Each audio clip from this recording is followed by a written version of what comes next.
Amen. Puisque ma tu éviter que Jésus a fallu qu'on va passer là. Qu'on va donner non. Bon il me fait ça là. Peut se faire. Amen. Amen.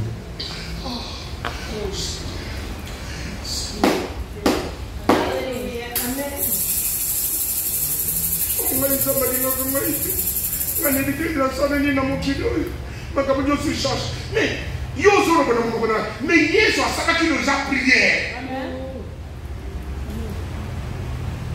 Jésus a d'abord, quand tu as tata, n'a mon qui les a qui l'a dit. Jésus dit papa, si tu es mon kilo et là, que vous nous pèsez là. Pèsez à moi et à moi. Ça, et ça va verser et vous t'attendra. Je n'ai pas besoin de me faire les mains. On y n'a pas, je m'en fous. Ok. Au milieu. On nous a dit que nous sommes au milieu. Quand nous avons fait l'église, bon, je m'en fous. Basi basamela nazana kakate. Abi tata akosambela tona yo. Kobondela yo. Uli pesa kana. Pesa pe ba moya mo. Como kilu yeba. Ke ngai nazana bulingo. Oyo pesa kana. Bango pe bazaka na bulingo moko wana. Oyo o pesa pe ba yo. Na ba una na tumelo ko.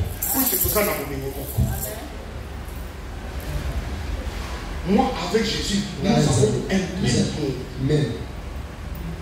Ni place à Satan pour me sauter. Je n'ai pas besoin de supplier quelqu'un, de me faire aimer. Il y a quelqu'un qui a tout fait pour cet amour-là.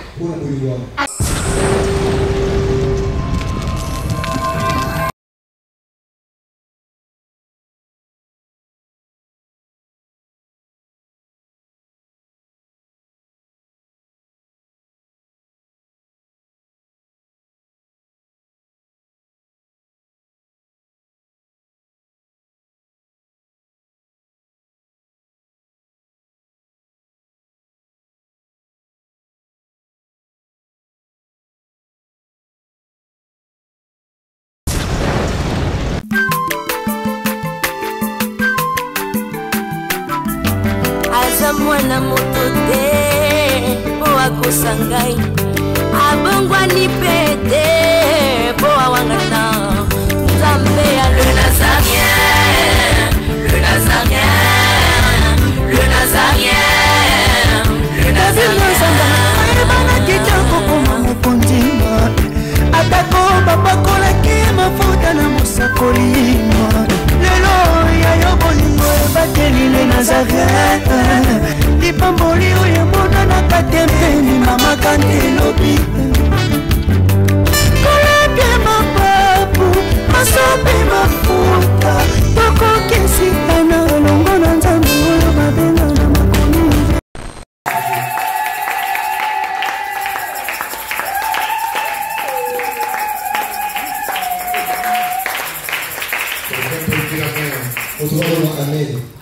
Quelqu'un peut dire Amen. On élève les deux mains. La Bible dit, lorsque vous vous retournez pour prier, vous devez élever vos mains pures. Sans murmure, qui a dit Amen? On élève nos mains pures. Dieu dit, les mains sont déjà purifiées. Le fait que vous élevez seulement vos mains. Et la Bible dit, celui qui détourne son oreille pour ne pas écouter la loi, sa prière même est une abomination. Et la Bible va plus loin. La Bible dit, ils sont déjà devenus purs à cause de la parole qu'ils ont entendue. Voilà le fondement de notre foi. Pas dans le lien, pas dans la sorcellerie, pas dans la magie, mais dans la parole qu'ils ont entendue. Le fait qu'ils les ont entendus, la Bible les a déjà pris. Ils sont déjà des déclaré saint. Et c'est ici la sainte. Qui a dit Amen. Amen. Et la Bible va plus loin. Ma commune est sous aussi. La Bible dit tel qu'il est. Le lieu bazali. Tel nous sommes. Nous devons mission nous aller. Lui, il est comment? Il y a des liens. Il est saint. Il est glorifié. Il est sanctifié. Il est justifié. Tel qu'il est. Tel nous sommes. Et la Bible va plus loin. La Bible dit c'est lui qui s'approche de Dieu. Pourquoi qu'il existe? C'est que tu ne peux pas dormir. Tu as peur de te réveiller le matin. Tu dis, oh, je risque de me réveiller. Je suis une femme, j'ai dormi une femme, je suis de me réveiller un homme. Non, non. Tu as dormi un homme. Tu vas te réveiller un homme. Tu dors une femme. Tu te réveilles une femme. C'est ça la foi. La Bible dit que tu dois penser quoi? Que celui qui s'approche de nous doit qu'il croit qu'il existe. Ça doit être la vie. On ne peut pas te prêcher sur ça. On ne peut pas chercher à te justifier, à te sauter sur ça. Tu dois savoir, je m'approche de lui, puisqu'il existe. Et il est rémunérateur de ce qu'il est. Et la Bible va plus loin. La Bible dit on vous fera la guerre. On ne vous vaincra jamais. C'est pour qu'il dit en avance. La guerre, on va vous la faire. Mais vous, on ne vous vaincra jamais. C'est pour qu'on ne cherche pas la victoire. Nous sommes dans la victoire. Puisque la Bible dit, l'île tombera à votre gauche et l'île à votre droite. Et vous ne serez jamais à terre. C'est la parole que je prêche. La Bible dit, voici les signes, voici les miracles qui accompagneront ceux qui auront cru. C'est parce que tu dois être convaincu. Lorsque je m'approche de lui, lorsque j'ai cru en les signes et les miracles, obligatoirement, on m'accompagner. Et la Bible dit, notre vie est cachée avec Christ en Dieu. C'est qu'il est impossible. Moi je dis impossible qu'un sorcier peut tuer un enfant de Dieu. Je dis impossible. J'ai commencé à prêcher depuis 1984. Je n'ai pas vu un chrétien être mangé par un sorcier. Même si sa femme est sorcière, même si ses enfants sont des sorciers, même si son père est sorcier, même si dans cette église, les diacres sont des sorciers, les pasteurs à Dieu sont des sorciers. C'est lui qui a cru en Jésus. La Bible dit sa vie est cachée avec Christ en Dieu. Est-ce que les gens réalisent? La vie est cachée avec Christ en Dieu. Et puis, la Bible va plus loin. Ils viendront contre moi par un seul chemin. Ça veut dire que les combats existent, les sorciers existent, les diables existent. Et la Bible dit, ils viendront contre moi par un seul chemin. Ils viendront. Ils vont venir. S'ils ne vont pas aujourd'hui, demain ils vont venir. S'ils ne viennent pas cette année, l'année prochaine ils vont venir. Et la Bible dit, ils viendront contre moi par un seul chemin. Mais ils ne me fuiront par ce chemin. Et puis la Bible va plus loin. Ils viendront comme un fleuve. Ils viendront des fleuves. Et c'est pas puissance. Et sa tribulation. La Bible dit, le diable viendra comme ça. Il viendra comme un fleuve. Est-ce que toi, il y a la dimension d'un fleuve, toi? Est-ce que le plus gros? Les diables vont venir comme ça. Contre toi. Comme un fleuve. Est-ce que les gens réalisent? Les diables ne viendront pas comme un petit caporal. Les diables comme un général. Les diables ne viendront pas comme un petit caporal. Les diables ne viendront pas contre toi comme un caporal. Non. Il viendra comme un général. Mais la Bible dit, l'Esprit de Dieu qui habite les mettra en fuite. Est-ce que tu réalises? À moi, l'Esprit est là. que je prie, Nabote. que je ne prie pas, Nabote la te. que je dorme sans prier. Na la ta bote te. Mais l'esprit là est à moi. Ko ezaka sana. Le diable, Sada. il viendra Aoya. comme un fleuve Lola moni amani. contre moi. Po abibisana. Mais cet esprit là, Mais molimo ezaka ce sana. n'est pas moi. Ezanga te. Oh, peut-être tu me connais au coin. Peut-être na manga Peut-être mo que je n'ai pas de travail. Non, ça- Peut-être que je suis chômeur. Mais ça, vous savez. Peut-être que je n'ai pas d'habit. Naza bilamba te. Peut-être que je ne suis pas d'une famille connue. Famille na pete. Mais ce n'est pas le problème. Eza ni kwa Le te. problème c'est quoi? Liga bezani. L'esprit qui habite en moi. Molimo efandi atina. Est-ce qu'en toi, Est-ce que na il yo? y a un esprit? Eza na molimo. C'est cet esprit-là Molimo qui wa. mettra le diable en fait. Kwa kokimisa satana mpa. Est-ce que tu réalises? Est-ce que otala vraiment? Moi, parfois, j'ai la difficulté de prêcher. Je ne comprends pas est-ce que les chrétiens comprennent les mêmes choses. Moi pas c'est est-ce que ma chrétien tant autant ma source na makambo. Parce que moi, je déteste ceux qui croient qu'ils sont chrétiens, mais ils sont comme dans les biens. Kristo ato motawo samele awon di mage aliye Yesu ke azasu na liye ya Oh, fa. je suis possédé. O na zaki na kimage. Na ba ko Je suis bebaji. dans la recherche, c'est une délivrance. Na lo na kabo. Non, non. Ti. La Bible dit, Ako bele. si tu confesses de ta bouche, O so na lo. est-ce qu'il y a quelqu'un qui a une bouche ici? Est-ce que na lo Ah, kwa? il y a quelqu'un qui a une bouche. Je vais ça mo kwa. Il y a quelqu'un qui a une bouche ici. Amen. Il dit, si tu confesses, Ce que je fais pour. tu confesses de ta O bouche, so ta na mo wa. ta bouche, Mo na wa. si tu confesses seulement, So le ça. Seigneur Jésus, Christ. et tu crois dans ton cœur Po so na mo te ba. que Dieu Za. a ressuscité Jésus d'entre les morts, Asemu sa mo na Yesu na ba kufu. la Bible dit, tu es sauvé. Ba ko bele bi ba La mo. Bible n'a pas dit, si tu réfléchis, So ta lisi. si tu regardes les gars, So ta tu lisa ka. regardes ta famille, Otani tu wota. regardes tes péchés, Otani tu masumu. regardes ta position. Otani lo Non, ni sa non. tete. Si tu confesses So yo o so dibika. ta bouche, Na mo na wa yo.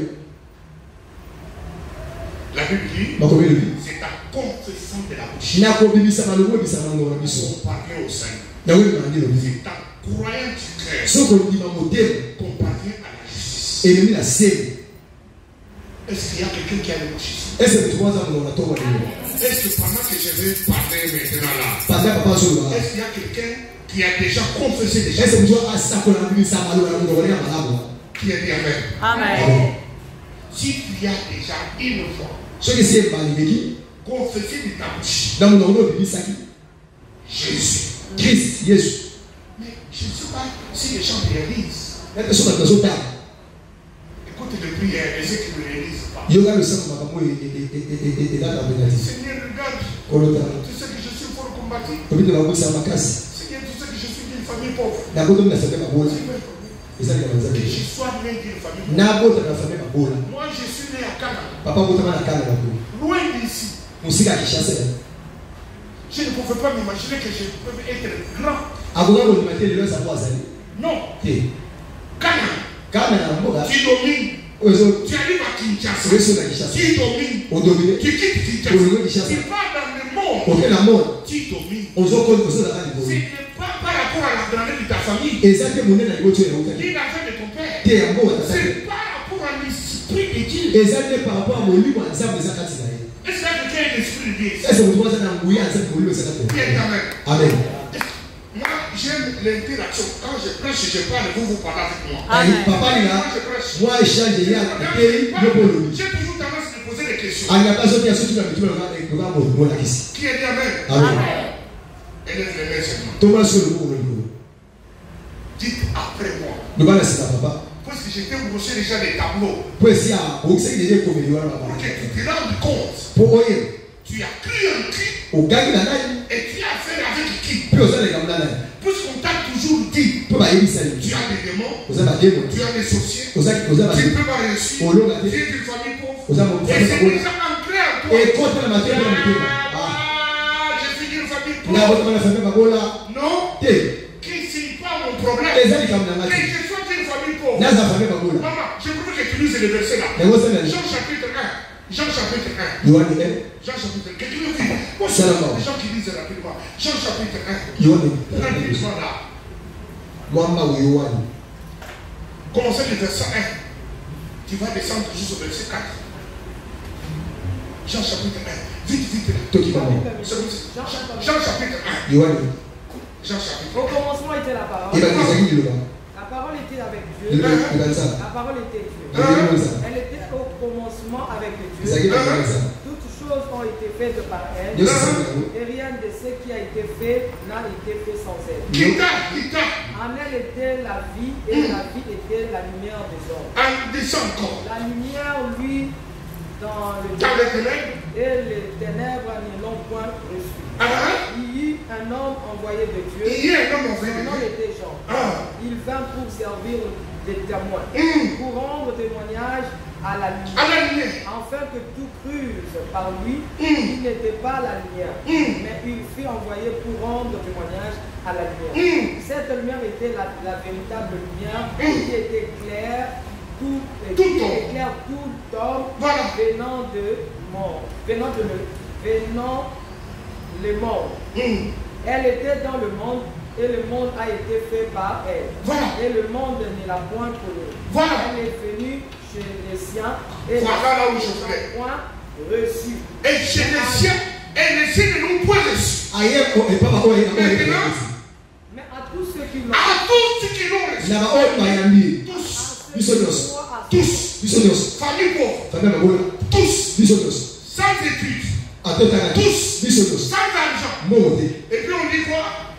mais à tous ceux qui l'ont reçu, À tous ceux qui l'ont reçu. na baoyo bayambi yesu wana à ceux qui croient à Et à ceux qui croient en son nom. biso kendelaka ba jésus christ elle a donné le pouvoir de devenir enfant de Dieu. Il est là pour le point de vue. abiso kuya kokoma bana nzambe Lesquels sont nés, non du sang, non du sang, makila de la volonté de la chair, ni de la volonté de la chair, mokala de la nzoto volonté de l'homme, ni de la volonté de l'homme. mais de Dieu. ya tatana À tous ceux qui l'ont reçu. na baoyo nyonso bayambi Et à ceux qui croient en son nom. oyo baondima na nkombo na ye Il leur a donné le pouvoir abiso nguya de devenir bakoma enfants de Dieu. bana tata Lesquels sont nés, bao baotami lesquels sont nés, kaloli na moto ni de la volonté de l'homme. ni na mokala moto Mon père est exclu. tatani alongwe Et le lien, na balie et la pauvreté. na mobola Mon père est exclu. tata atie Lesquels sont nés, oyo abotami ni de la volonté de l'homme, ni na mokala moto ni de la volonté de la ni chair. na posa nzoto C'est là la grande clé. wana eza Voilà fongola mingi le fondement de nos prédications. moboko ya mateya na biso Je ne peux jamais nakoki te ma vie, bomoi na ngai mon avenir, mon futur, oyo ya lelo mon soubassement, ce n'est pas ma famille. selanga eza libota te Inscris ta famille dans cette histoire de Dieu. longola bato libota na na famille na longola ngo Arrête de te présenter, je suis de quelle famille. tika kotaso na botama na libota soko Ta famille a cette histoire. libota eza Que bakamanzai tu sois né à Bantango, omoi na que tu bise sois né à Katakoko, kuna ata na ce mboka n'est pas un problème. eza likambo eza te Le problème, c'est quoi? likambo ezali Lesquels sont nés, bako babotami tu n'es pas né obotami te ni par la volonté de ton père, na mokana tata na yo ni par la volonté de ta mère, obotama te na mokana mama na yo mais ni du sang. te na makila te Mais tu es né de la volonté de Dieu. mokana nzambe na yobota kozala Et kozala c'est pendant que je prêche. aza papa zolia Est-ce qu'il y a des gens qui sont nés de la volonté de Dieu? esi bato babotama baya na se ya mabelo bato bazali Oh, qui a dit Amen? amen je crois Qui a dit Amen? nana ni amen Est-ce qu'il y a quelqu'un ici esi abotela qui toka est né de la volonté abotela de mokana nzambe balete ya Dieu? Si Dieu tu es né de la volonté de so Dieu, obotama na mokana nzambe acclame Dieu fort.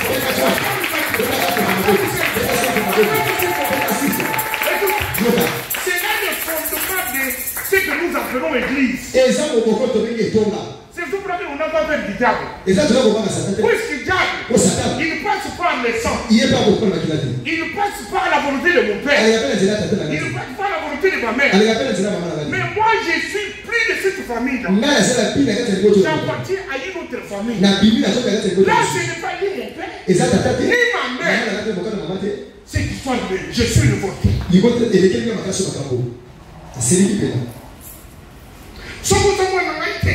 Soko mwana biawa te. bakupole makolo Ata unakinga na soko wana ususu. amen Ata ukupuli bilamba. Même si tu vas acheter tes pailles, ate osomi baputo kupoli ça ne me regarde pas. etali nga te Même si tu vas acheter tes pailles, ate opesi baputo même si tu es mon oncle, ate oza nokolala tu as acheté ton pantalon. Ça me dit bien. elobi nga eloti Ça, moi, je suis révolté. nga pele pesanga makasi tala Qui a dit Amen? amen Oh, je peux te faire voir. nakotalisa Il ne fera rien. nakola soki osalanga mpe lobo Puisque, po te pour que ta déclaration sur moi, mpo maloba nde natanga et ce n'est c'est le sang. Et c'est nous à Makila. Mais quand je rentre en Jésus, Quand on a Yesu, on coupe ce lien de sang. na kati Makila la tata. Puisqu'on m'a donné le pouvoir Pour que c'est nguya. pour que je devienne Pour la comment? un enfant Moi, d'une autre famille. il y a pas de mususu. Dans cette famille-là, il n'y a pas de stérile. Et ça vous Il n'y a pas de pauvre. Il n'y a pas de pauvres. Dans cette famille-là, il n'y a que de prospères. Il n'y a que de puissants. Il n'y a que de élevés. Il n'y a que de glorifiés. Il n'y a pas de soubassements de la vie. Il y a ça au Zambé, la mission au pourquoi. Il y a bien fait. Amen. C'est pour que quand quelqu'un comprend cette dimension de la vie chrétienne, Donc, il y a ce solide au pourquoi. sa déclaration change. Nous Nous avons dans nos églises un piège, c'est quoi? Dans nos églises, on pose tout le temps prêcher les diables. L'église a mis sur la tête à la diable. Mais je ne fais pas partie de cette famille. Je fais partie d'une autre famille. Lesquels sont nés? Amen. C'est ce que je veux dire. Moi, je suis Koufi. Parce que je suis Koufi. C'est comme moi, je suis bébé à Koufi. Est-ce que le bébé a Koufi? À Botami, la volonté. Un bébé. Lorsqu'ils sont du ventre de sa mère. À Botami, la volonté.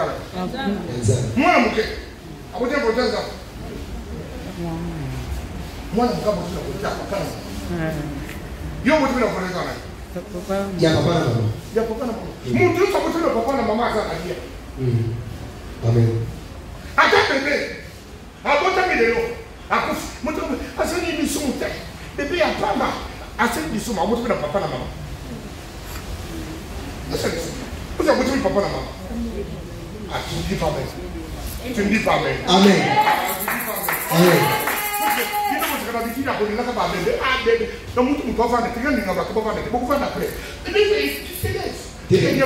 Vous asseoir. Qui a dit même? Moi, je suis moi, je suis papa et maman. Mon Dieu, ça va être papa et maman. Tika uni oh tu n'as qu'à contact bébé non ba santo ba bébé penta ba bébé non bébé non so azita la boya ba yesote amoto papa na maman asa ka ta su amen pour du sumo ici là il faut yo nanga tobo dama amen na tatati na mamaki tobo dama na pouvoir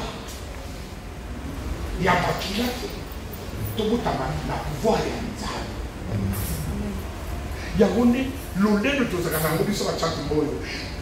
Je sais que je dors, même dans les péchés, que je sois couvert par les péchés. Mais Satan ne revient rien. Je ne suis pas partie de sa famille. Attends, même si je vais me forcer,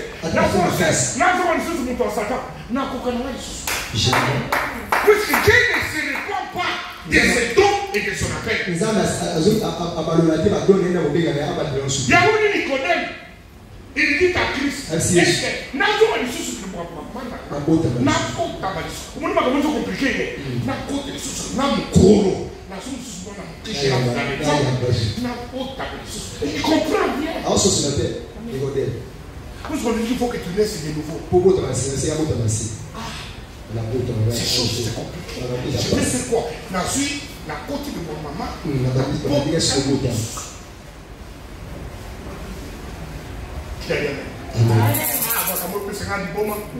Quand je parle de Jésus, parce que je sais qu'un sorcier c'est impossible. Sauf au Koufi. Au Koufi, mais au Koufi, c'est la loi. Qui vient? Puisque tu fais partie d'une autre famille. Quand on a terminé la normalité, on peut dire la musulmité, on peut terminer la volonté.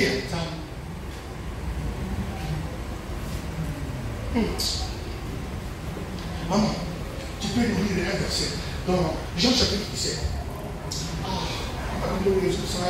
Je suis révolté quand je peux ces choses. Parce qu'avant de prêcher tout, moi je voulais mettre les gens dans les contextes, qu'ils sachent que nous sommes où. Jean chapitre 17, verset 23. Et puis nous sommes où, verset 26. Jean 17, 23. Jean 17, 23. Écoute. La Bible nous dit, nous sommes un. Nous sommes un. Moi en eux. Moi, na Yesu. Kati na bango. Bango kati na nga. Afin qu'ils soient parfaitement un. Yango na tosala po bango nyonso na ngai tokoma Et que moko. le monde connaisse que tu m'as envoyé. Po mokili eyebaki otininga. Et que tu les as aimés comme tu m'as aimé. Yokalika zongela place na makambo molingo na place na ko. Bato balingani na mokili. Zongela balisusu ni. Afin qu'ils soient parfaitement un. Et que le monde connaisse que tu m'as envoyé et que tu les as aimés comme tu m'as aimé. Car, bayi bako bandelelo, na mokili place bavanga. Bayi bake bango kati na ngai kati na bango to sa motoko. Et ko bandelelo. Bolingo tata opesa kaka. Opesi pi bango yango. Po na bango na nga to sa na bolingo ningo. Maman, je veux dire ce que quand tu lis, tu interprètes, tu ne dois pas voir ton ingénieur. Quand il dit, tu interprètes. Nous sommes un. Moi en eux, et toi en moi. Afin qu'ils soient parfaitement un. Et que le monde connaisse que tu m'as envoyé.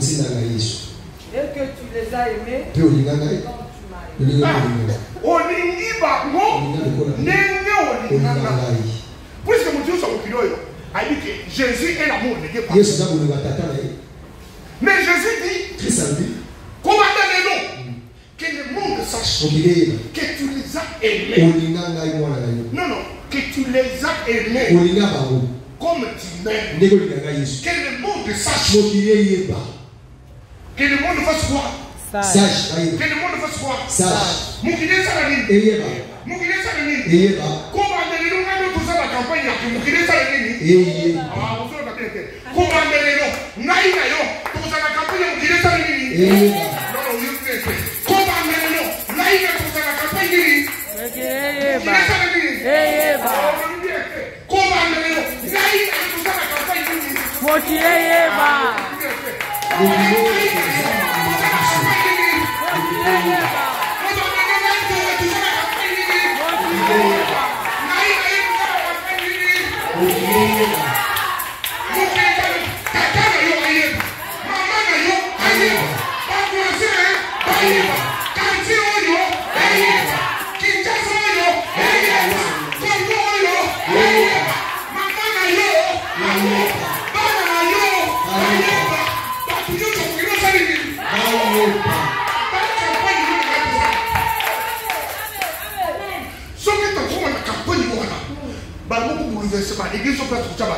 Amen. Puisque tu vas éviter que Jésus a fallu qu'on va passer la vie.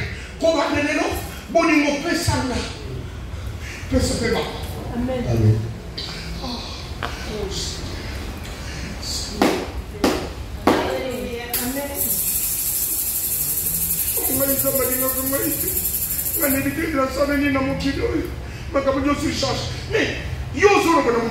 Mais Jésus a ça qui nous a prié. Yesu sambe na kitaka na comptabilité. D'abord quand tu n'as tata, na mukile za kinanti. Yesu de papa, si que tu mukilo yeba, que boni yo pesanga. Pesa pe ba mo yango. Ça. Et ça va pécher et vous tagala. Je n'ai pas besoin de me faire aimer. Boni nanga ni nanga je m'en fous. OK. Vous allez poser kaka. Omilindis. On nous t'en sonne, on se nous communique. Quand nous avons besoin de ça, bon, moi je m'en fous. Basi ba samela, nazana kakate. Abi tata, ako samela to na yo, ko bonde na yo. Ko dingo pesa kana. Pesa pe ba mo yango. Como kilo yeba. Ke ngai nazana budingo. Oyo pesa kana. Bango pe bazaka na budi moko wana oyo opesa pe bango na bango na ngati kumelo komoko puisque tout ça na budi moko. Moi avec Jésus nous avons un même ni place Satan pour pas sauter. Je n'ai pas besoin de supplier quelqu'un de me faire aimer. Il y a quelqu'un qui a tout fait pour cet amour là. Pour la boulot. Alinganga yemoko. Abondela tata papa dinga bango. Tata otilinga. La Bible dit que Dieu a tant aimé le monde. Il a donné son fils unique.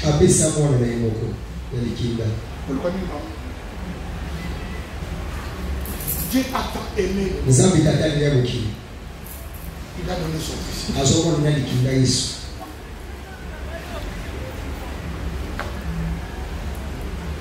Qu'est-ce que ça va vous dire? Pour le ça pour mon fils, pour qu'il ait côté à ma ville. Parce que on t'a là, c'est tout là. Il y a ça qui s'y met. L'église c'est pour qu'il soit. Il y a un monde à l'église. Oh, il y a un miracle, il y a un miracle. C'est un miracle comme ça. Il tout ça pour ça pour ça pour les montagnes. Tout ce que nous disons ça pour ça pour les montagnes. Moi aussi à travers son bannière les chérie bébé, je t'adore. Mon bébé, je fais câlin à toi. Tout le monde a besoin de ça. Mais si quand on a un bébé, on a un chéri, il y a quelqu'un déjà. C'est ça, les gars. À ça, il y a que au bébé. Et pas tata. Abi tata. La bébé n'a mis sur nous. Mais ça va vous dire, ça quand même. Pour mon qui place, ça va faire. Ma voisin, ma monde. Là, quand on va battre ça, on va tout à la manière.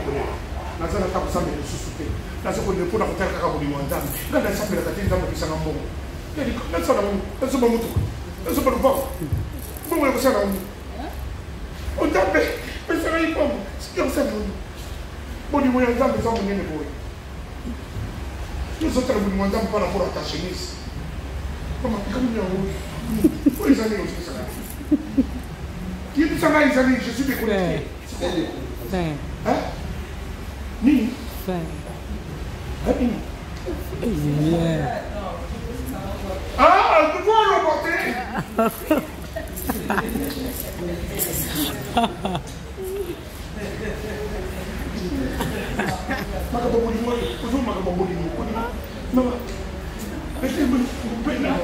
Est-ce que você vai ganhar? Ah, pois o Ibi sabe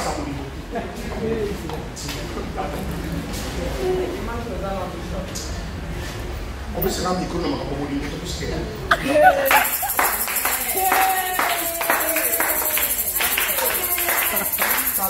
Quand on doit s'en aller, et de son voisin. Yes, à vous voir à la tata. Après ce que on y a fait ça à Yesu. Tika koloba obanda lelo o église de miracle église de koloba ko ana ti soko tokina bino ba ko wa okuta mboka moko ezana miracle ya kusala te ba ile ya Yesu miracle basala ko mpa miracle ne sala ka te ko mutaza mutana ko tio so ai miracle azo mutanda be ko na miracle o prophétie za mutanda be bolingo quand nous sommes au le bas t'attend Zambé. Le bas ma casse la puissance t'attend Zambé. Voilà, Matisse du sous t'attend Zambé. Matisse du sous t'attend Zambé. Bas sentir que tout ça 10 000 quand tu es sur. Le bas t'attend Zambé. Na combo na Yesu. Na monoko na ngai Yesu Masia lokola nkolo na ngai mpe mobikisi na ngai na ndimi na motema na ngai Nzambe tata asikwisa Yesu na bakufi ngai na bika ngai na sekwa ngai na boma na mumwa na nzambe makambo ya kala nyonso eleka kati na nga makambo nyonso ekomi ya sika na ntongo na Yesu kobanda lelo kolemba Yesu etondi kati na ngai nakopesa ngo na bana na ngai nakopesa ngo na mobali na ngai nakopesa ngo na mwasi na ngai nakopesa ngo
Colongate